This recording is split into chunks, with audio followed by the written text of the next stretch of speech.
احمد بھائی، ہماری جو ابھی ڈسکشن چل رہی تھی چیپٹر 2 کے حوالے سے، جو دوسرا سپارہ ہے، اور جو لاسٹ بھی ہماری کل ہمارے جو پچھلے سیشن میں، کل کے سیشن میں آپ نے جو بات کی تحویل قبلہ کے حوالے سے، and it is a very one of the مطلب ایک بہت بڑا پوائنٹ ہمیں نظر آتا ہے، اور اس میں اللہ تعالیٰ بار بار ان آیات کو ریپیٹ کرتے ہیں اس حوالے سے، اور تحویل قبلہ پہ بہت زیادہ ایمفیسس کرتے ہیں. تو میں یہ چاہتا کہ اس کو تھوڑا سا ضرور آپ ایمفیسائز بھی کریں کہ what is the significance for us in that way and what is the relevance for all of the brothers for all the people in fact. اچھا، اس میں نا یہ دوسرا پارہ اسی چیز سے شروع ہوتا ہے کہ جو قبلہ ہے وہ چینج ہو گیا، کدھر سے؟ جروسلم سے مکہ کی طرف، کعبہ کی طرف. اور اللہ سبحانہ وتعالیٰ نے نا یہ اس آیت کو بار بار ریپیٹ کیا، کم از کم 3 سے 4 دفعہ تو ریپیٹ کیا ہے بڑے چھوٹے سے ٹائم میں. اور اس کی وجہ یہ ہے کہ مسلمانوں کے لیے یہ ایک باعث فتنہ بن گئی تھی، کچھ لوگوں کے لیے چیز خاص طور پہ. یہاں تک روایات کے اندر آتا ہے کہ کچھ لوگ جو ہیں وہ ان کو دین، اللہ تعالیٰ کے دین میں شک ہونا شروع ہو گیا تھا کہ پہلے تو ہم نماز بیت المقدس یعنی جروسلم کی طرف نماز پڑھ رہے تھے، اور اب ایک دم یہ رول آ گیا ہے کہ مکہ کی طرف نماز پڑھنی ہے. تو جو یہود تھے وہاں پہ، انہوں نے بھی یہ کہنا شروع کر دیا تھا کہ کیا تمہارے خدا نے اب اپنا ڈیسیجن چینج کر لیا؟ یہ کس قسم کا خدا ہے جو ڈیسیجنز چینج کر لیتا ہے، اور تمہاری جو پرانی نمازیں تھیں وہ تو ضائع ہو گئیں.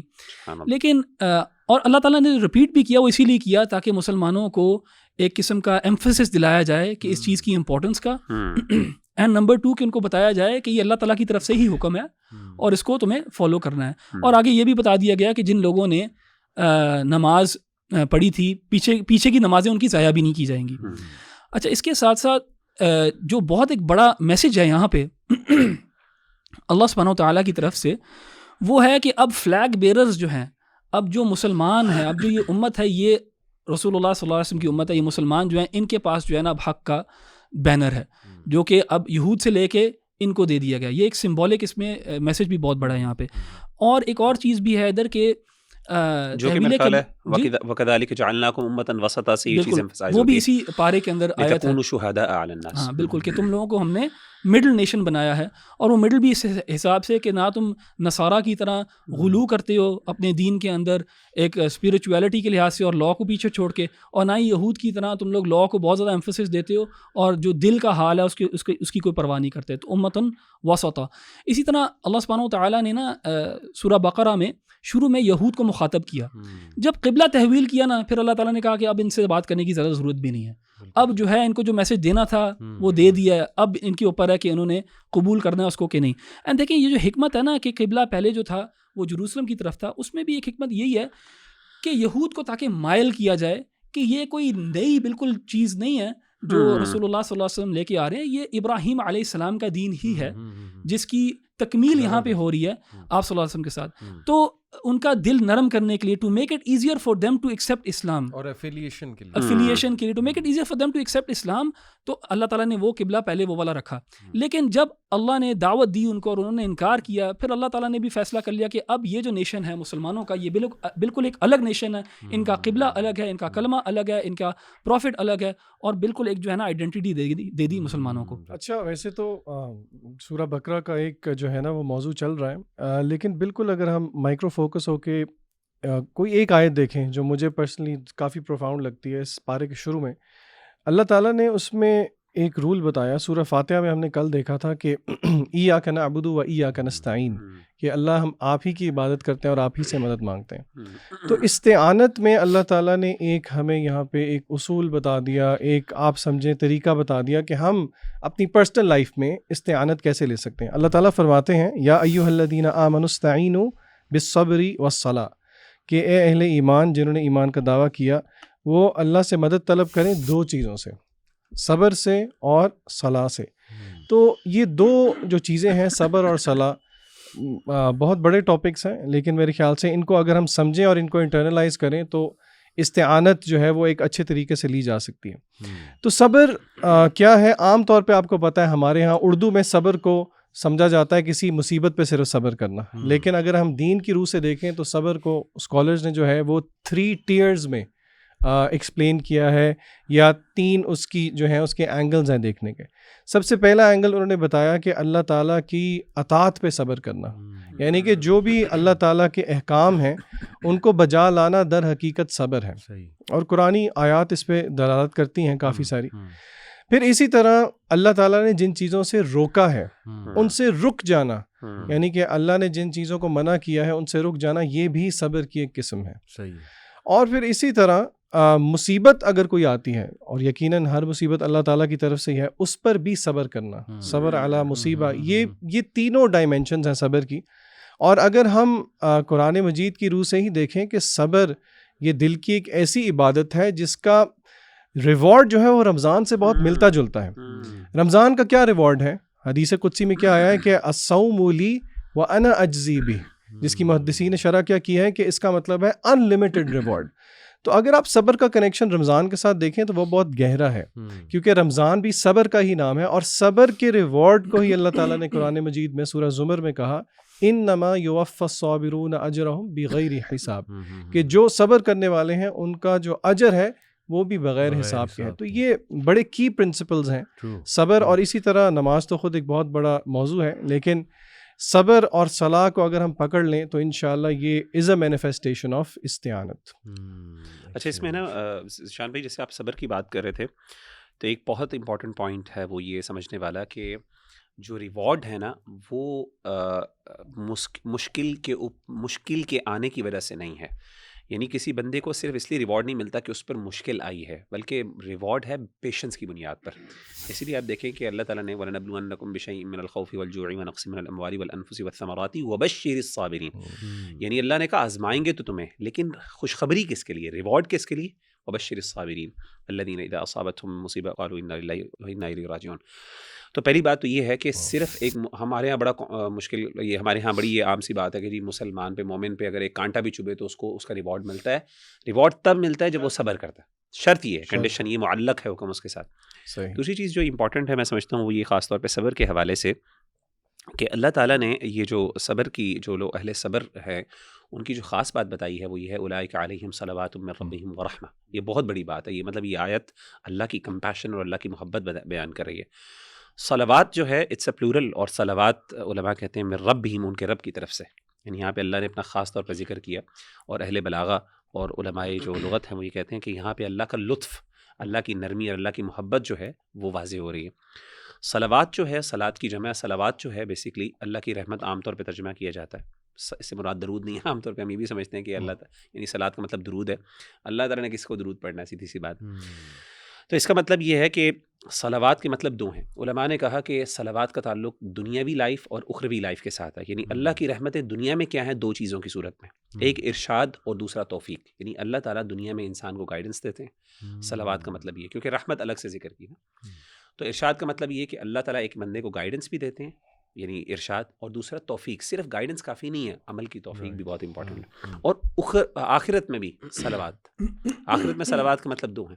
وہ یہ ہے کہ ایک تو ریوارڈ ثواب اور دوسرا مغفرت. یعنی ثواب کس پر, جو اچھے عمل کیے ہیں, اور مغفرت جو برائیاں یا غلطیاں ہو گئیں. ان ادر ورڈس اولئک علیہم صلوات من ربہم ورحمہ, رحمتیں بھی ہیں اور یعنی صلوات بھی ہیں. اور اس کے ساتھ ساتھ ان اللہ مع الصابرین, پچھلی آیت میں اللہ نے یعنی اس کے لیے بھی بات کی کہ اللہ تعالیٰ ان کے ساتھ ہے, معیت بھی ہے, اللہ کی مدد بھی ہے. اور ان کو کہا اللہ نے اولئک هم المہتدون. میں سمجھتا ہوں یہ بہت بڑی بات ہے. یعنی اہل صبر کے لیے وہ گائیڈڈ ہیں, اور اہل صبر کو اللہ توفیق بھی دیتے ہیں, اللہ گائیڈنس بھی دیتے ہیں, اللہ تعالیٰ دنیا اور آخرت میں ان کے لیے خیر بھی بنتے ہیں. اللہ کی سب سے بڑی بات اللہ کی محبت اور معیت ان کے ساتھ ہوتی ہے. میں کہتا ہوں مشکلات کے بعد اگر انسان کو یہ مل رہا ہو, اٹس ٹوٹلی ورتھ اٹ. الحمدللہ. جیسے ابھی آپ نے بات کی نا, کئی لوگ یہ سوال کرتے ہیں جی کہ از اللہ پلیزڈ ود می, کیسے مجھے پتہ لے گا اللہ میرے سے پلیزڈ ہے, اور وہ لوگ بڑی مشکلات سے گزر رہے ہوتے ہیں. تو آئی تھنک یہ جو آپ نے بات کی نا کہ صلوات کی جو تفسیر بیان ہوئی ہے وہ یہ ہے کہ گائیڈنس اور توفیق, یہ 2 چیزیں. تو آئی تھنک کہ اگر مشکلات کے باوجود الحمدللہ آپ نیک اعمال کر رہے ہیں اور نیکی میں بڑھ رہے ہیں تو اٹس اے بگ سائن کہ اللہ سبحانہ و تعالیٰ از پلیز ود یو. سو ذیشان نے جو آیت شیئر کی اس سے پچھلی ہی آیا ہے جو میں بہت زیادہ انٹرنلائز بھی کرنے کی کوشش کرتا ہوں, اور in every phase of life الحمدللہ دس ہیز ہیلپ می. وہ ہے ورس 152 فَاذْكُرُونِی اذْکُرْکُم وَاشْکُرُوا لی وَلا تَکْفُرُون کہ مجھے یاد رکھو میں تمہیں یاد رکھوں گا اور دیکھو میری ناشکری نہ کرو. Never be and thank me, میرا شکر کرو اور میری شکری جو ہے وہ ناشکری نہ کرو. اس میں سب سے پہلا اسپیکٹ ہے ریممبرنگ اللہ سبحانہ و تعالیٰ کا، اور اس پہ ماشاءاللہ اتنی خوبصورت احادیث ہے. میں 2 کوٹ کرنا چاہوں گا آپ لوگوں کے سامنے. ایک ابو ہریرہ رضی اللہ عنہ سے مروی کہ رسول اللہ صلی اللہ علیہ وسلم نے فرمائے، صحیح بخاری کی حدیث ہے کہ اللہ says I am just as my slave thinks I am. If he remembers me in himself I too remember him in myself. And if he remembers me in a group of people, I remember him in a group that is better than them. And if he comes 1 span nearer to me, I go 1 cubit nearer to him. And if he comes 1 cubit nearer to me, I go a distance of 2 outstretched arms nearer to him. And if he comes to me walking, I go to him running. SubhanAllah. So, ایک تو یہ حدیث اگر ہم internalise کر لینا تو اللہ کا لو بھی بلڈ ہوگا کہ دیکھیں دس از اللہ سبحانہ و تعالیٰ کہ جو ہمیں آفر کر رہا ہے کہ تم مجھے تھوڑا سا بھی یاد کرو گے، دیکھو میں تمہیں اس سے ایکسپونینشیل لیول پہ یاد رکھوں گا. اور اس پہ علماء کہتے ہیں نا کہ اگر آپ نے اللہ سبحانہ و تعالیٰ سے کوئی بات منوانی ہے ان ڈیفیکلٹ ٹائمس تو آپ فراوانی میں بہت یاد رکھیں اللہ کو، آپ فراوانی میں بہت اللہ تعالیٰ سے دعا کریں. دوسری بڑی زبردست حدیث یہاں پہ کہ ابو ہریرہ سے ہی مروی ہے کہ نبی اکرم صلی اللہ علیہ وسلم نے فرمایا کہ when Allah loves a servant, he calls Jibreel and he says, verily I love this person, so you should love him. تو جبرائیل ان سے محبت کرتے ہیں، پھر وہ اعلان باقی آسمانوں پہ ہوتا ہے، تو so on and so forth. یعنی آپ دیکھیں کہ سب سے جو ہولی کریچرز ہیں، یعنی اینجلس کو ہم بڑا وہ ہولی کریچر ظاہر ہے ایک تصور ہے، وہ اگر انسان کے لیے دعا کر رہے ہیں اور وہ محبت کر رہے ہیں انسان سے، تو آئی تھنک کہ اس انسان کو بڑا اس پہ خوش ہونا چاہیے. اور دوسرا جو اسپیکٹ اس میں ہے اس آیت میں وہ شکر گزاری اور ناشکری کے حوالے سے، گریٹیٹیوڈ اینڈ ان گریٹیٹیوڈ.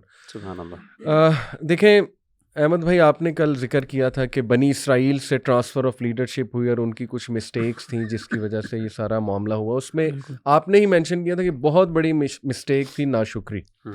یعنی ایک تو اللہ کی نعمتوں کی ناشکری کہ جی من و سلوہ ہمیں پسند نہیں، ہمیں تو یہ جو ہے وہ فوڈس چاہیے. پھر یہ کہ اللہ نے نبی بھیج دیا، آزادی دے دی آپ کو فرعون سے، اس کے بعد اللہ نے شریعت بھیج دی، ہر چیز تو آپ کو بھیج دی، لیکن یہ کہ ناشکری.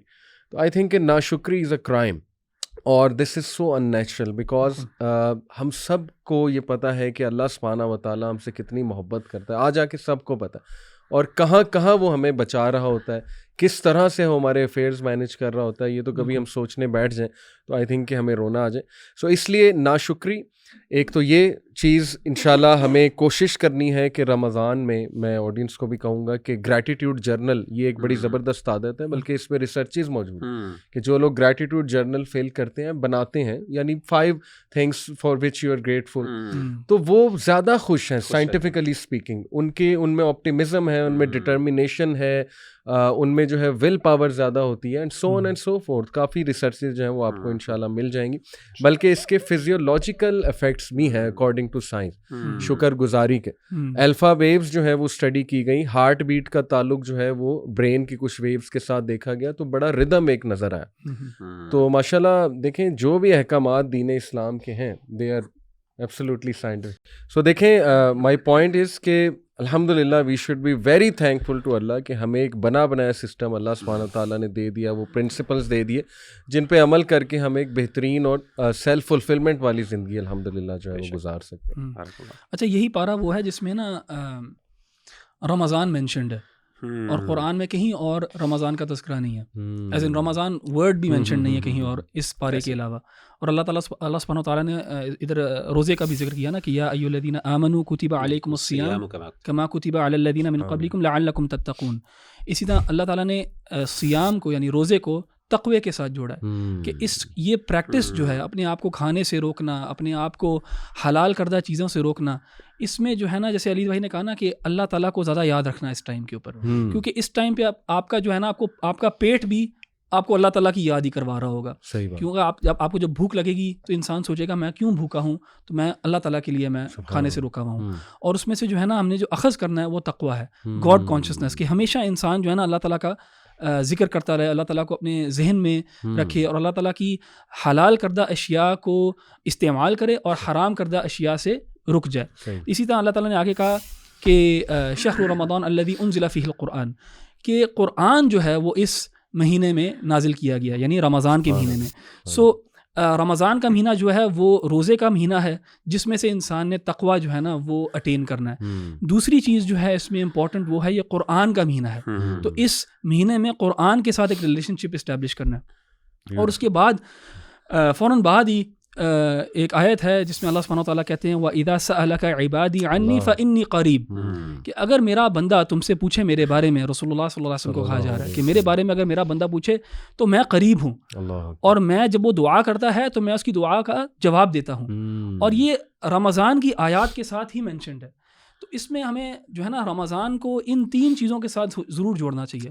روزہ تو ہے ہی ہے، لیکن اس کو قرآن کے ساتھ بھی جوڑنا ہے اور دعا کے ساتھ. خاص طور روزہ، قرآن اور دعا. اور اس سب کا جو ہمارا وہ جو نتیجہ ہمیں نکالنا چاہیے اس میں سے وہ ہے تقوی.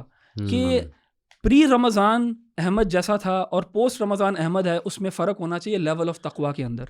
پری رمضان اگر میرا لیول آف تقوی نیچے تھا تو پوسٹ رمضان جو ہے میرا لیول آف تقوی کچھ نہ کچھ بڑھنا چاہیے. اور ایوری ایئر انسان کو جو ہے نا اس طرح کوشش کرنی چاہیے. اسی طرح قرآن، جیسے میں نے کہا نا کہ قرآن کا مہینہ ہے یہ، تو اس میں ہمیں نا ایک گول سیٹنگ کرنی چاہیے اپنے ریلیشن شپ قرآن کے ساتھ. اگر کسی نے کچھ صورتیں یاد کی ہوئی ہیں، اس کو چاہیے کوشش کرے کہ اس مہینے ان میں اضافہ کرے، کچھ اور دیگر صورتیں جو ہیں وہ یاد کر لے.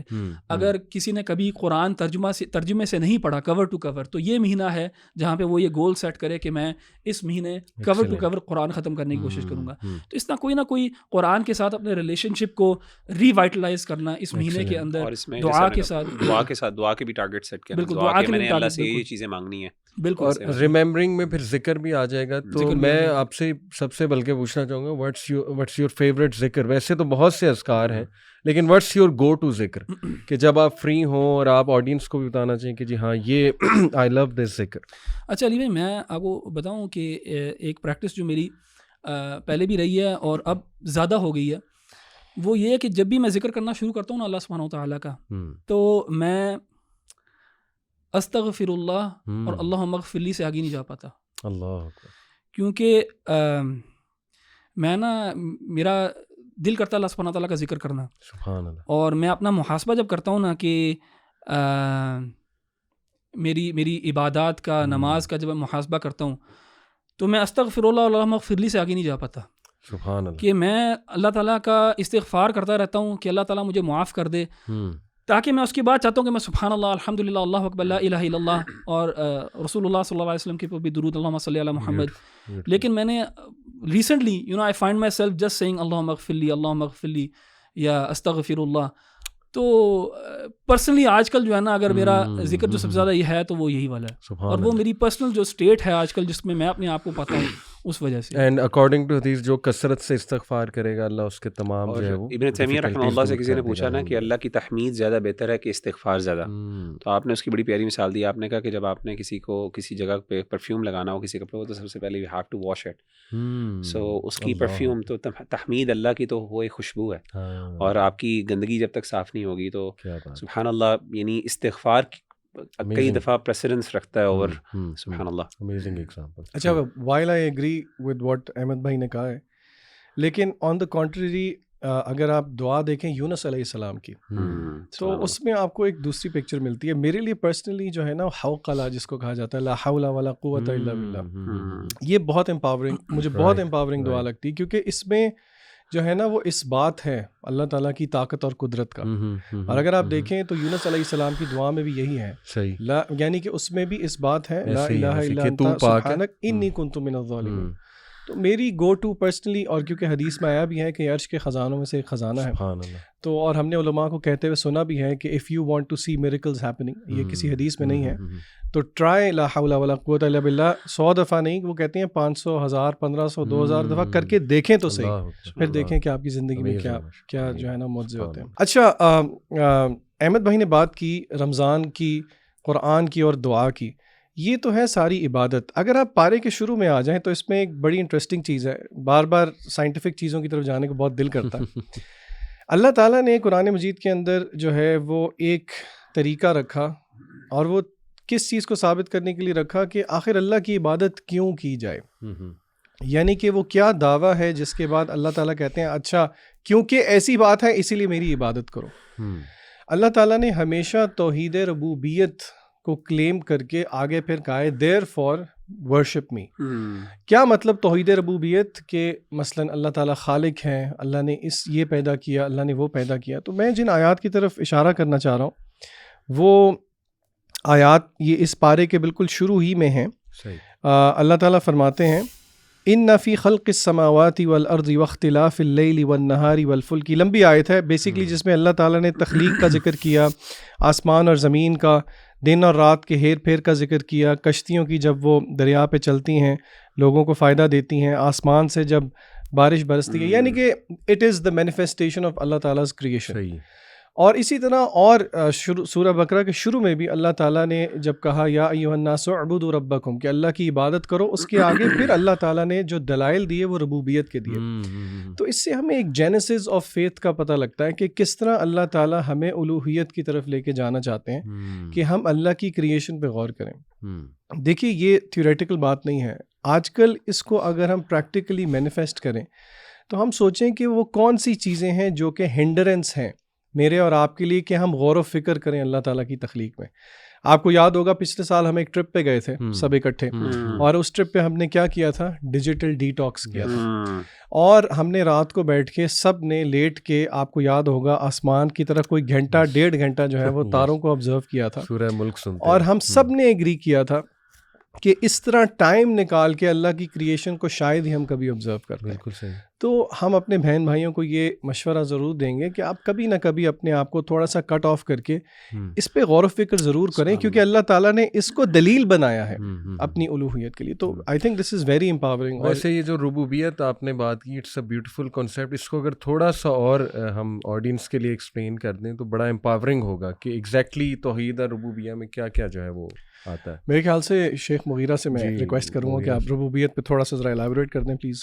جی, اس میں نا توحید ربوبیت میں بنیادی طور پہ ویسے تو اللہ تعالیٰ کا خالق مالک ہونا, 3 بڑی چیزیں ہیں کہ اللہ خالق ہے اور دوسرا اللہ مالک ہے, یعنی وٹ ایور اللہ از کریٹڈ اللہ کی وہ ڈائریکٹ پوزیشن میں بھی ہے اور اللہ کے ڈسپوزل پہ بھی ہے, اور تیسری چیز اللہ قدیر بھی ہے. یعنی یہ 3 الملک والقدرہ اور ایک خلق, یہ 3 بڑی کوالٹیز عام طور پہ توحید ربوبیہ کے اندر کوٹ کی جاتی ہیں. یعنی اللہ تعالیٰ نہ صرف خالق ہے, اللہ آنر بھی ہے, اور اللہ کے پاس نہ صرف اللہ خالق ہے تو اللہ کے پاس ایک نیچرل رائٹ بھی ہے, اور تیسرا اللہ کا ڈسپوزل بھی ہے, یعنی اللہ کے مرضی کے مطابق کچھ پتہ ہل بھی نہیں سکتا. یہ 3 کوالٹیز جو ہیں یہ پرائمریلی ایک توحید ربوبیت کا کانسیپٹ ہے, اور میں سمجھتا ہوں جس بندے کے اندر توحید ربوبیہ کا کانسیپٹ صحیح معنوں میں انٹرنلائز ہو جائے نا, وہ کبھی بھی شرک نہیں کر سکتا, کیونکہ توحید ربوبیہ نیسیسریلی necessitates actually in fact to الوہیہ. اور یہی اللہ تعالیٰ نے ہمارے ہاں عام طور پہ بعض دفعہ یہ کہہ دیا جاتا ہے کہ توحید الربوبیہ بندے کا پرفیکٹ ہے, توحید الوہیہ نہیں.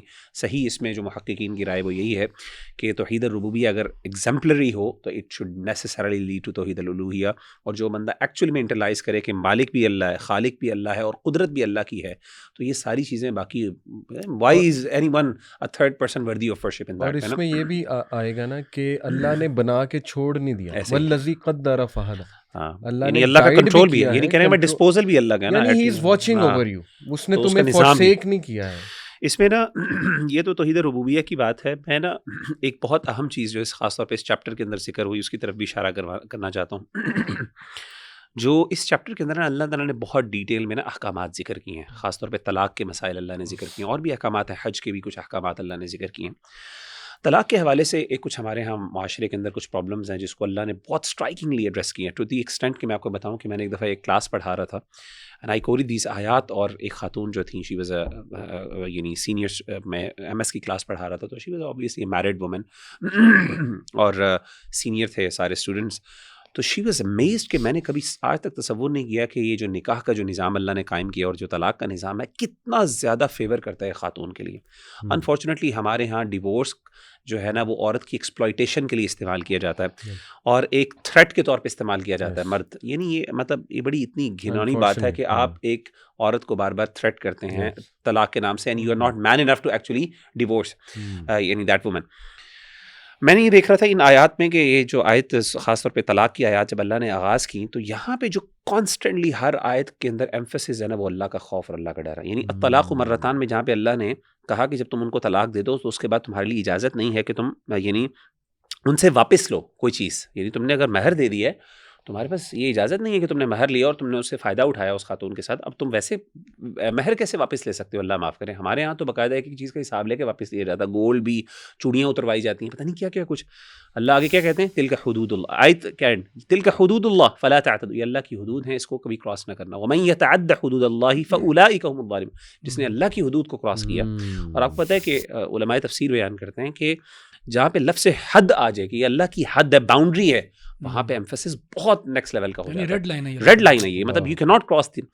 اچھا پھر آگے میں نے یہ دیکھا کچھ آیات کو, اگر میں آگے چلوں تو یعنی دیکھا میں نے کہ اللہ تعالیٰ بار بار نا مختلف جگہوں پہ یعنی حدود کا ذکر کر رہے ہیں, خوف کا ذکر کر رہے ہیں, اور خاص طور پہ جہاں پہ اللہ نے بات کی طلاق کی وہاں پہ اللہ نے کہا کہ دیکھو عورت کے ساتھ اصل چیز یہ ہے کہ آپ اس کے ساتھ اچھا سلوک کریں. اگر نہیں کر سکتے یعنی فَأَمْسِكُوهُنَّ بِمَعْرُوفٍ أَوْ سَرِّحُوهُنَّ بِمَعْرُوفٍ أَوْ سَرِّحُوا, ایک اور جگہ پہ أَوْ سَرِّحُوهُنَّ سَرَاحًا جَمِيلًا, یا تو اچھے انداز سے رکھو یا اچھے انداز سے رخصت کرو. اچھے انداز کا رخصت کرنے کا مطلب کیا ہے؟ کوئی دے دلا کے, آگے آیات میں آتا ہے کچھ دے دلا کے رخصت کرو. ایک اور جگہ پہ میں حیران ہوا, اللہ نے کہا کہ یعنی اس پوری شادی اور یہ نکاح اور طلاق کے معاملات کے اندر اللہ نے جو بنیادی پوائنٹ یہ بنایا, اللہ کہتے ہیں وَلَا تَنْزَفُوا الْفَضْلَ بَيْنَكُمْ, یعنی کہ اے مردو ابھی جو اللہ نے تمہیں ایک فضیلت دی ہے یعنی مرد ہونے کی وجہ سے تم معاشرے کے اندر تمہارا ہاتھ اپر ہے, تمہیں کچھ حقوق مل جاتے ہیں, تمہارے پاس کچھ جگہوں پہ فائدہ مل جاتا ہے, تو اللہ کہتے ہیں اس فضل کو نہ بھیجو, اس فضل کو, اس بڑھائی کو نہ بھولو. تم بڑے ہو تو ایکسپینڈ یور ہارٹ, بڑے بنو. سبحان اللہ. اور اس کے ساتھ ساتھ یہ بھی یہ کہا کہ مثال کے طور پہ اگر ایک عورت جو ہے وہ فار ایگزامپل اس کا شوہر وفات پا جاتا ہے تو اس کو گھر سے باہر نہ نکالو, اللہ معاف کرے. اور طلاق کے موقع پر اجازت نہیں کسی مرد کو کہ وہ یعنی کسی فیملی کو کہ وہ طلاق کے موقع پر کسی کو گھر سے باہر نکال دے. اللہ معاف کرے, ہمارے یہاں تو مار کے گھر سے باہر نکال دیا جاتا ہے ایک خاتون کو. کسی کی جرت نہیں ہے یار, یہ اتنی سخت آیات ہے, میں حیران ہوتا ہوں واللہ العظیم. جب بھی میں نے یہ طلاق کی آیات سمپل کوئی بندہ ترجمہ پڑھ لینا, میں کہتا ہوں خاتون وہ کہے گی کہ اللہ نے جتنا مجھے پروٹیکٹ کیا ہے نا اتنا سے میں امیجن نہیں کر سکتی. حالانکہ ڈیورس کا مطلب جس میں اصل میں عورت بیچاری عام طور پہ ایٹ دا یعنی سفرنگ اینڈ پہ ہوتی ہے. تو میں اس چیز سے سبحان اللہ ان آیات سے بہت انسپائر ہوں. بیوٹیفل ماشاء اللہ. اور لاسٹلی بس میں ایک اور ورس کوٹ کرنا چاہوں گا سورہ البقرہ کی. یہ ایکچولی ورس مجھے بہت ہیلپ کرتی تھی جب میں نیا دین میں آیا تھا, اینڈ دیٹ از سورہ البقرہ ورس 208. اعوذ باللہ من الشیطان الرجیم. یا ایھا الذین آمنوا ادخلوا فی السلم کافہ ولا تتبعوا خطوات الشیطان, کہ اے لوگوں جو ایمان لائے ہو دین میں پورے کے پورے داخل ہو جاؤ, اسلام میں پورے کے پورے داخل ہو جاؤ. تو دیکھیں بنی اسرائیل سے غلطی یہ ہوئی تھی کہ کچھ چیزیں اپنی مرضی کی لے لیں, اور جو چیزیں اپنے کلچر یا مرضی کے خلاف جا رہی تھیں انہیں جو ہے وہ ترک کر دیا. تو آئی تھنک کہ یہ بہت بڑا جرم ہے, اور یہ انفیکٹ ناشکری کی ایک شکل ہے کہ وہ شکر نہیں کر رہے کہ اللہ کے ہر حکم میں خیر ہے. تو پورا کا پورا اس خیر کو اڈاپٹ کرنا چاہیے نا, تاکہ آپ کی زندگیوں میں جو مسائل چل رہے ہیں اس میں آپ کو سلوشن ملے. دوسرا یہ کہ دیکھیں اللہ نے یہ نہیں کہا شیطان کو فالو نہ کرو, اللہ نے کہا ہے کہ اس کے فٹ سٹیپس کو بھی فالو نہ کرو. تو we should be very we should take care of it a lot, کہ شیطان طرح سے ہر بندے پہ اٹیک کرتا ہے. اس کے پاس ہر ایک کی اسٹریٹجی ہے, اس کے پاس ایک دیندار بندے کو گمراہ کرنے کی اسٹریٹجی ہے, جیسے کل آپ نے مینشن کیا تھا کہ علماء کو کہاں سے پکڑتا ہے, ٹھیک ہے, اس طرح پریکٹسنگ بندے کو کہاں سے پکڑتا ہے. So we should be very careful کہ شیطان کے فٹ سٹیپس یعنی اسے موقع بھی نہ دیا جائے. اگر ینگسٹرز کے کانٹیکس میں بات کروں تو دیکھیں it all starts with chatting with opposite gender, اور اس کے بعد معاملہ بڑھتے وہ کس گناہ تک چلا جاتا ہے. سو آئی تھنک کہ اس آیا پہ بھی پونڈر کرنے کی بہت ضرورت ہے. آپ کی اس بات سے مجھے بڑا اچھا پوائنٹ پتہ چلا کہ ادخلوا فی السلم کافہ کا مطلب یہ کہ اگر آپ نے اسلام سے بینیفٹس اٹھانے نا تو take it Islam as a whole package, ایک پورے پیکج کے طور پہ لو. اگر آپ واقعی صحیح معنوں میں آپ اسلام سے فائدہ اٹھانا چاہتے ہیں, یہ نہیں کہ اگر آپ پک اینڈ چوز تھوڑا سا کرو تو ہو سکتا ہے جزوی طور پہ کچھ نہ کچھ فائدہ ہو جائے, لیکن ریئل میں جو ایکچولی میں آپ کو اسلام جو پرومسز کرتا ہے نا بڑے بڑے, فَلَنُحْيِيَنَّهُ حَيَاةً طَيِّبَةً, پاکیزہ زندگی کے لیے ادخلوا فی السلم کافہ, پھر ہر چیز میں اس کو امپلیمنٹ کریں. اور اس کے اپوزٹ کو بھی کتنا برا کہا گیا ہے کہ تم کتاب کے کچھ حصے میں ایمان لے کے آتے ہو اور بعض میں نہیں لے کے آتے, اور اس کے بارے میں کہا گیا کہ عذاب جو ہے دنیا میں بھی دیا جائے گا اور آخرت میں بھی. افتؤمنون ببعض الکتاب وتکفرون ببعض. جزاک اللہ خیر فار یور, اللہ تعالی ہم سب کو عمل کرنے کی توفیق عطا فرمائے. السلام علیکم ورحمۃ اللہ وبرکاتہ.